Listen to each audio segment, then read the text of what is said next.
The air outside the VA medical center still carried the crispness of early fall, that brief window between late summer heat and the real bite of winter. It was 0738 and the parking lot stretched mostly empty, save for a few early arrivals scattered sedans, a contractor's truck idling near the side entrance. The sun hovered just high enough to cast long shadows across the asphalt, painting quiet lines beneath the fading stripes. The building itself stood silent, glass doors framed in steel, humming faintly from the inside like it had just begun waking up. Lights flickered to life in the reception lobby, sterile and steady, bouncing off linoleum too clean to feel comfortable. Somewhere behind the walls, an automatic coffee machine sputtered to life. Everything about the morning said routine, uneventful, forgettable. Then the door sighed open. Elaine Porter stepped through, not rushing, not hesitating, just moving, like she'd walked through too many doors in her life to give this one much thought. She wore a light windbreaker, zipped halfway over a plain shirt, no insignia, no name. Her jeans were faded at the knees, not from style but from years of use. The boots on her feet were black, scuffed, but polished at the toes. They weren't fashion, they were memory. Her silver hair was braided low, tight against her back, with not a strand out of place. She didn't carry a purse, just a small leather wallet in one hand and a flat canvas folder tucked beneath the other arm. There was no makeup, no jewelry, except for a slim metal watch on her wrist, the kind they stopped making a long time ago, but still ticked. Elaine walked with a rhythm that didn't feel rehearsed, but remembered. Not a limp exactly, more like a measured favoring of one leg. A habit earned, not given. She moved past the welcome desk with a glance, then kept going, her steps echoing slightly down the hall like she belonged in buildings that didn't like echo. The morning staff hadn't arrived in full yet. One janitor pushed a wheeled bin toward the elevators, earbuds in, oblivious. A clerk yawned at her computer near the far window. Nobody looked at her twice, but something in her silence left the air a beat heavier than before. Elaine didn't speak. She didn't look around like someone lost or out of place. She moved with purpose, with an economy of motion that came from years of learning not to waste energy. There was no badge around her neck, no name on her coat, just that quiet confidence. Like gravity followed her a little harder than everyone else. At the security checkpoint, the guards were still settling in. One stretched behind the counter, the other fiddled with a scanner terminal. They hadn't seen her yet, didn't know who had just stepped into their Monday morning. She stood there for a moment, letting the silence settle again. Not impatient. Just ready? The scanner hummed. The fluorescent lights buzzed. And Elaine Porter waited, hands steady, eyes forward, like a woman who knew what it meant to wait and what could come after. The security desk was manned by two soldiers who looked like they were still, figuring out how to wear the uniform without checking the mirror twice. Private Logan, a tall kid with too much energy for this early in the morning, leaned on the counter like it was a lifeguard stand. PFC Myers, shorter and broader, nursed a paper cup of burnt coffee and scrolled through something on a government-issued tablet he wasn't supposed to be touching on duty. Elaine stepped into the checkpoint at 0741, her boots clicking softly as she approached. Logan looked up first, blinking once, then again as his eyes settled on her. She didn't smile. She didn't offer a greeting. She just slid her ID card across the counter with one steady hand and waited. The card looked like it had survived a deployment or three. The plastic was cloudy, corners curled from years in a wallet, and the image on it showed a much younger woman with the same steel-gray eyes and the same unsmiling mouth. No expiration date, no barcode, just an embossed gold strip near the bottom and a printed clearance code no one used anymore. Logan picked it up with 2 fingers, like it might stain. He turned it over once, twice, then tilted it toward the light and let out a chuckle. This has got to be a joke. Wright Myers looked over from his screen and squinted at the card. When he saw the photo, he laughed. Out loud. Seriously, did you find this in a surplus store? Elaine said nothing. She didn't blink. She didn't even shift her weight. Logan kept the joke going. This thing's older than both of us combined. You sure you're at the right facility or the right decade? He waved the card toward the scanner like he was casting a spell, wiggling his fingers. Maybe if I chant something, it'll work. Open Sesame Myers snorted into his coffee and muttered something about time. Travelers. Elaine's posture didn't change. Her face didn't twitch. But her eyes stayed fixed on the screen. Not on the boys making jokes. That quiet stare that said she'd outweighted worse. Logan fed the card toward the scanner with a little theatrical flair. Looking back at Myers as he did it, watch this thing fry the system. The scanner beeped once. Red light. Then silence. Unrecognized format. Retry. Logan grinned, called it, He turned the card over and slid it back across the counter. Unless this thing has some kind of alien tech embedded in it. Ma'am, I'm gonna need something less prehistoric. Myers was still smiling, but his voice had lost some of its punch. Elaine hadn't reacted once, and somehow that unsettled him more than if she'd snapped back. Could be one of those fake IDs you buy online for Halloween costumes. Operation Grandma Ghost or something? Elaine didn't move. The only thing alive on her was her eyes, and even they didn't blink much. Logan leaned back, cracking his neck. Ma'am, regulations require a current CAC card to access the building. I can't let you through with this. She said nothing. There was something in the silence that felt too heavy, like the room didn't realize it had stopped breathing. Logan glanced down at the card again, then up at the woman standing across from him. For the first time, he noticed the watch on her wrist. Not fancy, just familiar, the kind worn by people who needed time to be exact and didn't trust. Smartphones. He looked back at Myers, and for a second, neither of them said anything. Elaine stood perfectly still, not stiff, not tense, just still. Logan cleared his throat and reached for the scanner again. Okay, one more time, just for laughs. The tone in his voice tried to stay casual, but something else crept in, something a little like caution. Elaine still hadn't said a word. She didn't have to. Her stillness was louder than anything in the room. Logan held the ID card between his fingers like it might crumble from the pressure. He gave it a little twirl, then passed it under the flatbed scanner again. The machine blinked once, hesitated, then displayed a red bar across the screen. Text scrolled up in dull white letters. Unrecognized format. Retry. He smirked, tilted his head toward Myers, and gave an exaggerated shrug. That's what I thought, he muttered. Myers chuckled from behind the desk, leaning in with mock curiosity. Try waving it slower.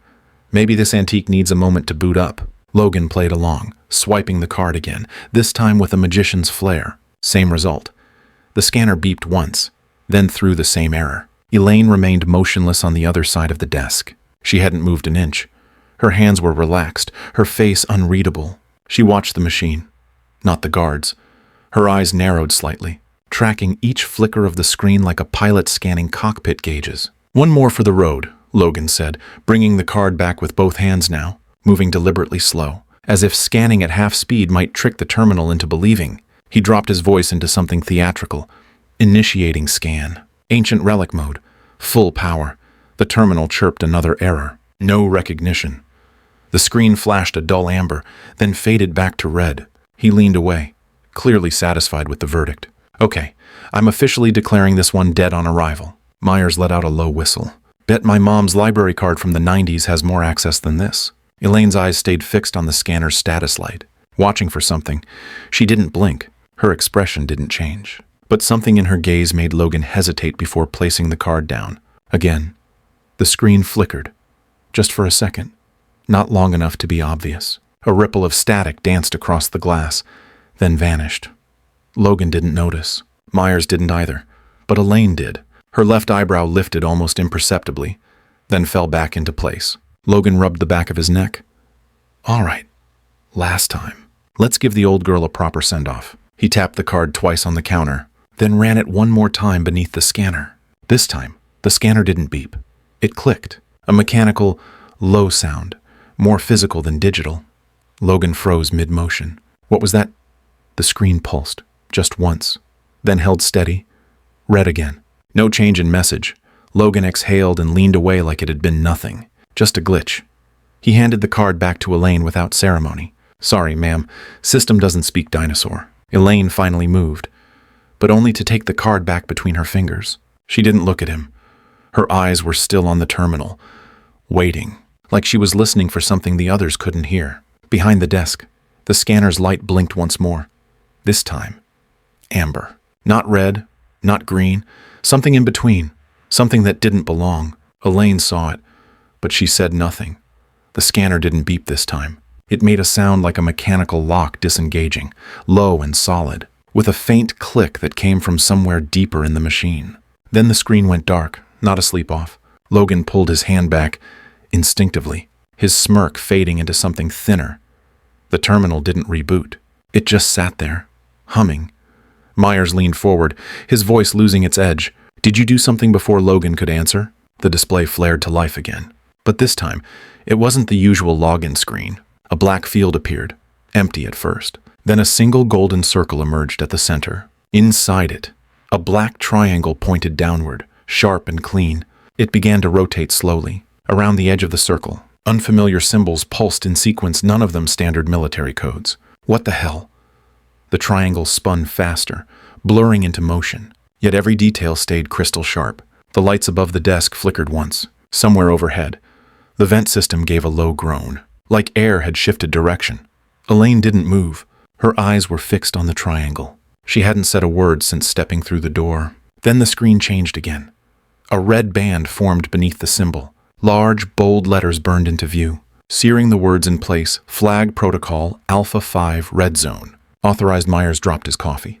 The paper cup hit the floor, splattering brown across his boots. But he didn't move. Logan took a step back from the scanner like it had just started ticking. The lights in the hallway shifted, dimming slightly as emergency systems kicked in. A low tone started pulsing from the ceiling, steady and rhythmic, not loud but unmistakable. Elaine finally looked up, not at the soldiers, at the light above the scanner, now glowing amber. She let her hand drop to her side, relaxed. Behind them, a nearby security camera rotated slightly, adjusting its focus. The motion was subtle, but the soft whir it made broke the quiet. Logan stared at the screen, still showing the triangle spinning endlessly. What is Alpha 5? He said it low, almost to himself. Myers shook his head. That's not even in the regular SOP. I've never heard of that code. The terminal let out a new sound. A two-tone chime, sharp and unfamiliar. Then a loud mechanical thunk followed by a click from the bottom of the desk. Where the panel's internal lock engaged, the system had sealed itself, locked from the inside. The display flickered once more, flashing a new warning. Security override locked command notification. Initiated from somewhere above, a voice cracked through the intercom. Flat and firm. Checkpoint 1. This is Central Security. Step away from the terminal immediately. Lockdown protocol in effect. Repeat. Do not attempt access. That is not a standard clearance. Logan took a half step back. His face had gone pale. I think we just activated something we weren't supposed to. Elaine turned to face them. Her voice was calm, steady. It means I'm not here by accident. And just like that, the weight of the room changed. Every motion slowed. Every sound became sharper. The young men realized that what they'd been laughing at 10 minutes ago now had the full attention of a system built to respond only in extreme emergencies. And the woman they'd dismissed was standing at its center, completely still. At 0746, the building's overhead lights shifted to amber, then blinked red once. A loud mechanical hiss followed as magnetic locks on every exterior door engaged in unison. Interior corridor doors began sliding shut one by one, with hydraulic finality. A stuttered voice came over the radio behind the reception desk, calling out a string of code too fast for Logan or Myers to follow. Echo Red. Lockdown Phase 1. Confirm Alpha flag at main checkpoint. The atmosphere inside the VA facility changed instantly. People who'd just been sipping coffee or scanning clipboards froze mid-motion. A clerk near the elevators dropped a folder, its papers scattered across the floor. The maintenance man from earlier reappeared in the hallway, pulling his radio off his belt with shaking hands. In the background, the amber glow pulsing along the hallway baseboards began syncing with the soft tones chiming from the ceiling speakers. Logan stepped away from the terminal entirely. Myers didn't move. He just stared at the screen, still flashing Red Zone Authorized, like it was a countdown he didn't understand. Elaine hadn't moved since her last words. She stood calm and upright, hands at her sides, watching the transformation of the space as if she had seen it happen before, like none of it surprised her. A second voice crackled through a secured frequency. It was louder, more authoritative. All units stand by. Possible breach of command protocol. Initiate verification through command chain. Down the main hallway. Double doors slammed shut with an echo. Locking pins thudded into place. Staff members began backing away from their workstations. One nurse grabbed the wall-mounted phone, only to have it buzz dead. Radio only from here on? Digital lines locked. From the left stairwell, a figure appeared moving fast, not running but close. Sergeant First Class Delaney, VA Security Liaison, in uniform with an old-school flak vest zipped halfway. He'd served, that was obvious. Still had the gait of someone who had learned to clear buildings before. Breakfast. What the hell happened here? Logan snapped to attention instinctively, voice cracking. Sir, this ID card. We thought it was invalid. Then the system locked up. Triggered Alpha 5. Delaney's eyes snapped to the screen. The triangle still spun slowly, gold and black. Red warning text flickered beneath it. He didn't blink. "You scanned that." Myers nodded without speaking. Delaney took one step toward Elaine. He didn't touch her, just stood a pace away, hands at his sides, scanning her posture like he was trying to guess what kind of fight she might bring if she decided to. "Ma'am, I'm going to ask you to remain here while we sort this out." Elaine met his eyes without flinching. "I've already been sorted. You're the ones catching up." Delaney didn't answer. Instead, he keyed his shoulder mic. "Security command. I need a direct line to regional ops. Alpha clearance confirmed on site. Requesting immediate escalation path." Behind him, more VA staff began converging from side hallways. Some in medical scrubs, others in admin uniforms, each carrying a radio or responding to one. Their eyes kept darting between the locked scanner terminal and the woman, standing in front of it, still unmoved. Someone whispered, "Did she just say Alpha 5? Delaney pulled back slightly, gesturing for Logan and Myers to stay put. Nobody else touches that terminal. Nobody speaks to the subject until chain of command makes contact. The terminal emitted a short burst of static, then flashed again. Command verification pending hold position. Elaine let out a breath, slow and quiet. She turned her head slightly, watching the room with the kind of calm that only came from training, or repetition, or both. Her presence hadn't changed, but now the building around her was adjusting to it.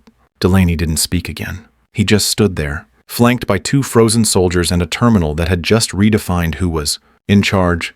Somewhere upstairs, more systems were waking up, more lights were blinking, and far beyond the walls of this quiet federal building, someone who understood what Alpha 5 meant had just been notified. The first sign she had arrived was the change in energy. It hit before her boots touched the tile, before anyone saw her face. At Zone 752, Colonel Rachel McAllister stepped into the west corridor of the VA facility, alone, without an aide, without a file in hand, and without saying a word. The hallway stilled. She wore her flight jacket zipped halfway over pressed fatigues, silver oak leaves gleaming on each shoulder tab. Her hair was cut regulation short, gray with hints of ash, and her gait didn't waver. She moved like someone who had been summoned too many times before, and never once arrived unsure of what she would find. Authority followed her, not the loud kind, the kind that enters a room and shifts posture without instruction. A junior officer rounding the corner with a report stopped cold when he saw her. He pivoted without speaking and backed out of view. Ahead of her, two clerks at the logistics station suddenly remembered they had tasks elsewhere. The radios in the hallway buzzed with coded updates, but no one said her name aloud. They didn't need to. She reached the main checkpoint in 12 strides. Sergeant First Class Delaney straightened instantly, heels clicking. Logan and Myers, still behind the locked terminal, stepped back like they had just realized how far out of depth they were. Colonel McAllister didn't acknowledge the expressions. She didn't waste time asking for introductions. Who triggered Alpha 5? Delaney opened his mouth, but she had already moved forward. Her eyes locked on the spinning triangle on the screen. It continued its slow rotation, gold and black, untouched and unreadable. "And why wasn't I notified the moment it activated, ma'am?" Delaney began, but she silenced him with a single flick of her hand. It wasn't rude. It was a stop code, one that came from years of commanding rooms where minutes mattered. Logan cleared his throat quietly. His voice, when it came, was smaller than he wanted it to be. "We scanned a card. Hers." He nodded once toward Elaine. McAllister turned her gaze to the woman at the center of the alert. Elaine didn't look away. There was no smile, no acknowledgement, just two people who recognized something in each other. The rest of the room didn't. Of course it was her. McAllister didn't raise her voice. She didn't ask to see the card. She didn't demand protocol. Instead, she turned back to the terminal, then to the soldiers and civilians now gathered in a loose cluster 10 feet behind. "Let me be clear." Her tone wasn't angry. It was calibrated. "This is not a system malfunction, not a glitch, not a legacy ID you forgot to purge." She let the silence hold for a second, letting the implication settle into every spine in the hallway. "This is a classified authorization that none of you have the clearance to. Question." She turned to Delaney. "You will initiate courtesy protocol and await further instruction. Nothing is to be touched. Nothing is to be said. Is that understood?" "Yes, ma'am." The reply came from multiple voices at once. Elaine still hadn't moved, but every eye was now on her, and every posture had shifted. The only person still entirely at ease in the room was her, and the one who had just walked in. Colonel McAllister didn't move at first. She watched the spinning triangle a moment longer. then reached into her jacket and pulled out a black folder edged in red. The cover was unmarked except for a small triangular stamp in the corner. It didn't belong in an open hallway. It didn't belong outside a skiff, but she opened it anyway. She held up a single sheet. It was heavily redacted, blocks of black hiding everything except one emblem at the top, the same triangle spinning on the terminal screen. Underneath, printed in faded ink, program Echo 0, authorization level above top secret. She turned it outward so everyone behind the checkpoint could see. 6 individuals were ever issued this clearance. 4 are confirmed KIA. 1 is missing and presumed dead. She paused just long enough. The 6th is standing in this room. No one spoke. No one breathed. Logan's mouth opened, then closed. Myers looked like he might throw up. Even Delaney didn't know where to put his eyes. McAllister didn't raise her voice. She didn't need to. You don't know what Echo 0 is because you're not cleared to know. Most of you won't be, and that's by design. She folded the page slowly, deliberately, and tucked it back into the folder. Private Logan, PFC Myers, both heads snapped up. As of this moment, you are reassigned to facilities maintenance. You will report at 0600 for remedial protocol training. Until further notice, you are not to speak of this incident or the individual involved. Logan nodded too quickly. Myers just stared. McAllister shifted her stance slightly, looking to the small crowd gathered near the corridor wall. Let me make this simple. What happened here this morning didn't happen. What you saw, you didn't see. What you think you know is already classified above your access. She turned back to Elaine, her voice softening only slightly. You still wear the weight well. Elaine gave no visible reaction, but the look she returned wasn't blank. It was measured, familiar, shared between people who had once stood at the edge of things they never talked about again. Behind them, the screen continued to hum. The triangle kept spinning, and for the first time since it started, no one was laughing. At 0807, the double doors to the west corridor opened again. This time for 2 military police officers in full dress, no weapons drawn. No restraint gear, just precision and posture, boots polished to mirror shine, and faces set with focus. They didn't speak as they approached Elaine. They didn't ask. They didn't command. They simply stopped 3 feet in front of her and waited. Elaine looked from one to the other. Then she stepped forward, slow and composed, until she stood between them. The 3 turned in unison and began walking. No orders were given. The hallway cleared without instruction. It was not a removal. It was an escort, ceremonial in weight, functional in purpose. Each step echoed down the corridor like a drumbeat held in suspension. People stood against the walls, silent, not out of fear, but reverence. Clerks who moments earlier had filed forms now lowered their eyes. Nurses straightened. The janitor who had once ignored her now stood frozen with his cap held in his hands. Logan and Myers remained by the terminal. Neither spoke. Logan swallowed hard, jaw clenched, watching her pass like he was trying to understand what he had missed. Myers kept his head down, but his eyes followed her shoes as they moved down the hall. No medals, no salutes, just a quiet corridor filled with the kind of respect that couldn't be taught, only earned. The MPs moved at her pace. They didn't rush, didn't glance behind. Every movement was in step, as if this had been rehearsed, but it hadn't. No one rehearsed for a moment like this.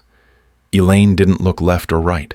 She walked with the stillness of someone who had worn weight heavier than uniforms, the kind of quiet grace that didn't ask for validation, because it carried proof in its silence. Ahead, the command wing doors opened with a soft, mechanical sigh. The MPs adjusted their stride as they neared, forming a final escort line. Elaine didn't pause. She crossed the threshold without hesitation. The doors closed behind her, and in the stillness she left behind, the building seemed to hold its breath. Not because she had gone, but because, for the first time, they realized who had been among them. At 0814, the hallway leading to the command briefing room was still and cool, lined with framed photos in simple black frames. Each image marked a moment, a medal ceremony, a farewell salute, a mission no longer listed in public records. Elaine walked slowly, her boots barely making a sound against the polished floor. Colonel McAllister walked beside her. No guards, no protocol, just 2 veterans, alone in a corridor built on memory. They stopped in front of a photo dated 1999, a forward operating base in northern Kandahar, dust in the air, faces young but tired. McAllister studied it for a moment. He left your name in the registry. Did you know that Elaine didn't answer right away? Her eyes were on a tall man in the center of the image, his arm around a pilot in desert tan, The pilot had a helmet under her arm. Her face was younger, but the eyes were the same. I suspected, but I never asked. McAllister exhaled through her nose. Colonel Richard Kane didn't leave a lot behind, but he was clear about that access. He said if there was ever a moment, we weren't sure who was still watching the line. Check that name. If it pings green, trust it. Elaine moved on to the next photo. A launch deck. Early morning. An A-10 parked at the edge of the frame. He taught me to stay silent unless silence would cost lives. McAllister nodded. That sounds like him. They kept walking, their steps quiet. The hallway lights dimmed slightly as motion sensors adjusted around them. Outside, a chopper passed low. Its low rumble echoed faintly through the concrete walls. You didn't come back for recognition, McAllister said. Elaine shook her head. I came because the door opened, and when a door like that opens, it means something's broken. McAllister stopped walking. She looked over at Elaine. You were Echo Zero's field override. We never thought we'd need you. Then again, we never thought we'd bury 4 of the 6. Elaine didn't answer. She turned to a display case built into the wall. Inside was a faded operations map, circled points across eastern Syria, a photo of Kane beside it, a handwritten note at the bottom. They told us to forget, but they didn't know what it means to hold secrets you can't even whisper. McAllister said. Elaine's voice was quiet. The hardest part isn't carrying it. It's knowing no one else remembers why it matters. They kept walking. Ahead, the end of the hall and a single metal door. No nameplate, no insignia, just a keycard reader and a reinforced frame. McAllister placed her hand on the scanner. A soft click followed. The lock disengaged. I had to see for myself that it was still you. Elaine turned to her. Still me? Just slower, less prone to hope. McAllister let out a small breath of laughter. We all are. They stepped into the room. Behind them, the door clicked shut again, silent as the weight it was built to contain. And for the first time in years, 2 names not spoken aloud in a long time shared a space built for no audience. Not for answers, just for remembering. At 09:03, the VA lobby was quiet again. No alarms, no locked terminals, just the distant hum of fluorescent lights and the low shuffle of movement as things returned to their routine. Elaine stepped through the main doors with the same calm presence she had. Carried in, nothing in her stride hinted at what had passed behind the walls. Her jacket was zipped, the morning air cool against her face. Near the entrance, Logan and Myers were on their knees, wiping the hallway baseboards with long brushes. They wore standard custodial duty vests now. No more sidearms. No posture of authority. Just silent effort. Heads down. Elaine didn't pause. But as she passed, she looked at them.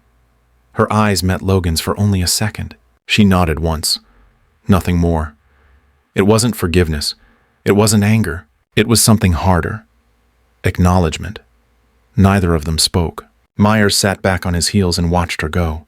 Elaine reached her car, a dusty Toyota Tacoma parked under a sycamore. She opened the door, slid inside, and turned the key. The engine hummed to life without protest.